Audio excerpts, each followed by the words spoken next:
Hello, my name is Courtney. I am beginning my booktubing adventure, I guess today.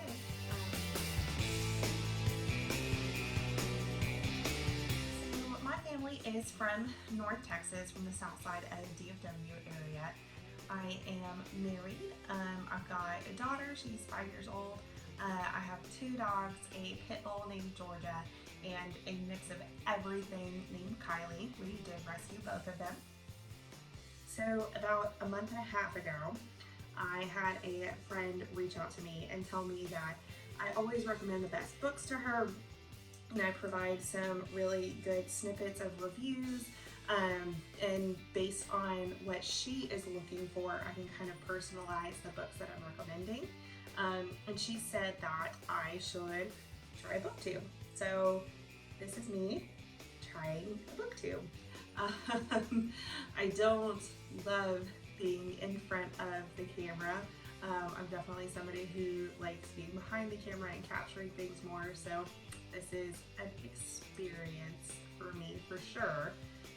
So shout out to Kasha, my friend out in Orlando, for pushing me to start this. And also a shout out to my cousin Latoya, who also has a phenomenal YouTube channel, for also pushing me to start this as well. Both of them had a hand in telling me that I should try the booktube. So here we are. As time goes on, I will continue to review more books.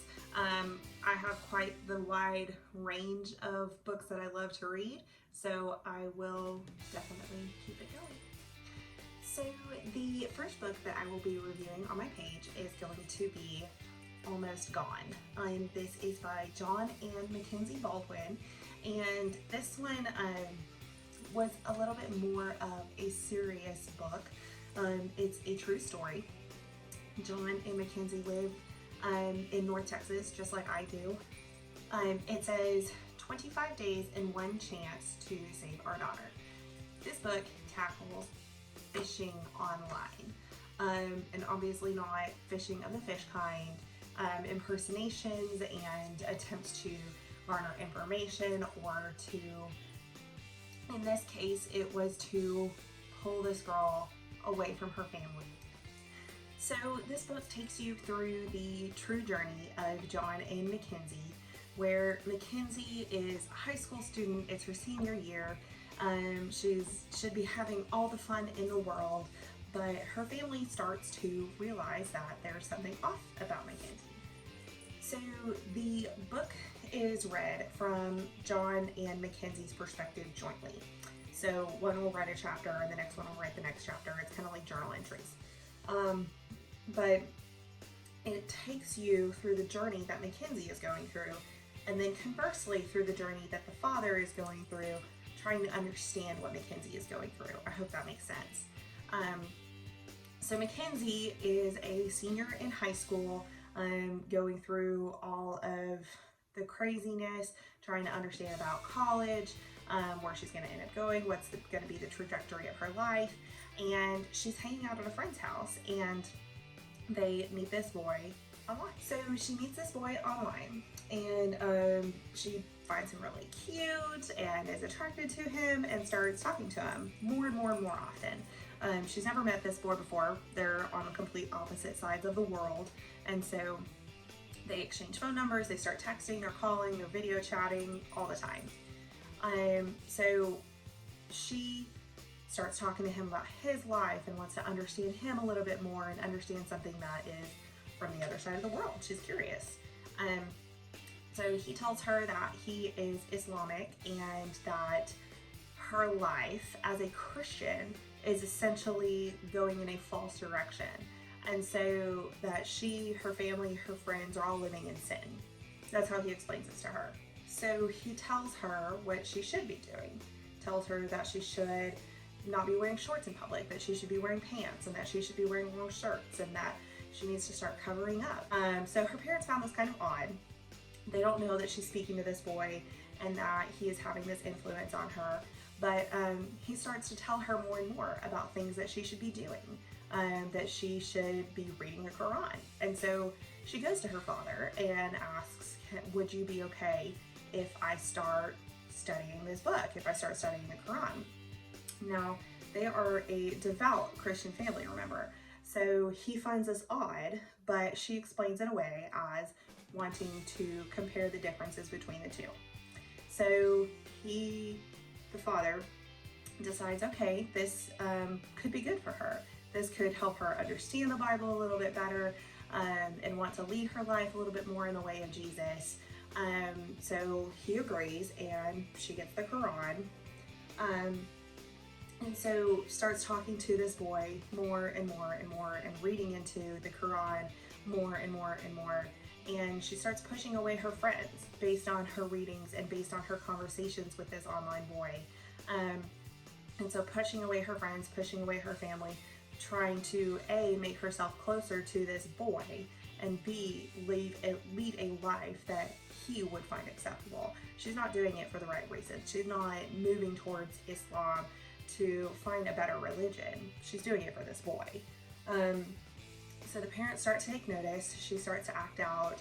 There's a lot of arguments that go on throughout the household, right?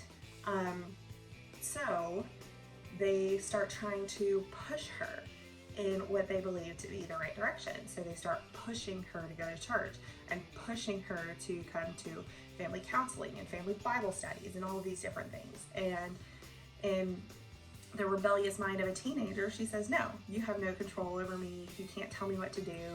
So she starts rebelling and arguments go crazy. Well, all the while she's still talking online with this boy, and they are wanting to meet up the summer after her senior year. So she starts saving her money from work, and she wants to fly out to Switzerland and meet him in the middle. So she tells her family that she wants to go to Switzerland. She wants to start traveling the world. She wants to do a fun adventure before she goes off to college. Her parents kind of freak out about it, obviously. An 18-year-old going out and tackling the world on her own. But they ultimately come to a solution, and they knew a friend that was a foreign exchange student, I guess a couple years before that, and they knew their family very well, and they were willing to let her travel over there if she would stay with them. And so they made all of the arrangements, and they bought the tickets, and she was ready to go to Switzerland. Now, what she didn't tell them, right, was that she was going to go down and meet this guy in the middle, that she was traveling over there to go see the boy. Things take off very, very quickly. And she starts wanting to buy these tickets and buy one-way tickets instead of full tickets. And she's explaining it away to her parents that, you know, she just doesn't really know when she's going to find herself, and that she wants to be out there for more or for longer. And she's trying to find all these excuses that she can in order to get closer to this boy and be with this boy and meet this boy halfway across the world. She's starting to talk to her friends about this boy and says, you know, that she's been continuing to see him while they're at school, that she's been continuing to talk to him. She's pushing them away, but she's still, every human needs to have some sort of interaction. So she's still attempting to have conversations with them. They just don't end in the best of ways. So she's telling them about this boy, and that she wants to go meet him, and that she wants to go halfway across the world, and she's ready to go be his wife. That's what she's telling her friends.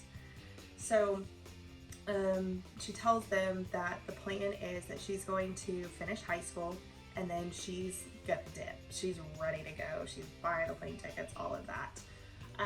So one of her friends does a very right and scary thing and goes against what her friend has asked her to do. Don't tell anybody about it. She's worried. She's worried about all of the things that have transpired over the last year, who her friend is turning into. She's never seen her friend, who, again, was brought up as a devout Christian, all of a sudden, within the last couple months, just abandon the religion that she has been so steadfast with to a completely different form of religion. And she started talking about wanting to go around the world and meet this guy, and she's ready to marry him, and that makes her worried. I mean, it's very hard for a teenage girl to stand up and go against her friend who has threatened to abandon her if she talks about anything about this. I could definitely sympathize with that. That's very hard. So what she does is the friend goes to her father, to John, and lets him know what's going on and says, look, if Mackenzie never speaks to me again, fine, but we are worried about her. We want her to be safe. This is scary, and we want to make sure that you're aware of it. And ultimately, John was not. John was completely taken aback by what he was hearing, and so he sets out to find any way he can to save his daughter, to keep his daughter here. Even if his daughter completely abandons Christianity, even if his daughter completely wants to stay in the Islamic faith, that's fine, but he is scared to let his daughter travel around the world to go meet this guy, and wants to put his foot down, but he's scared. She's already bought the ticket. She has her passport. So they go through this rush of 25 days to try and intervene and stop his daughter from leaving the country. It goes as far as meeting with leaders of the Islamic faith alongside Mackenzie to talk about if there's any threats from the other side of the world. And the leaders were extremely understanding of the worry that John had and wanted to sit down with her and make sure that she was making his choice for the right reasons. And they brought in the police, they brought in friends, and they ultimately get to the FBI. So the FBI gets involved and sits her down and wants to have a conversation with her. And then ultimately they can't keep her, but they let her make the choice of where to go. It's a phenomenal book. It is written from two points of view, John's point of view and Mackenzie's point of view. So you flip back and forth, but it's a super easy read. It's not long, but it's great, it's true, and I think that it is definitely something that parents need to be aware about, raising kids in the technology age. So Almost Gone, I absolutely give this book a 10 out of 10 and recommend going to get it. I will link it in the comments down below, so let me know if you have any other questions. So thank you for being with me on my very first YouTube book review journey. If you liked it, go ahead and hit the subscribe button down below. There's a little bell as well if you want to receive notifications if I'm to upload any more.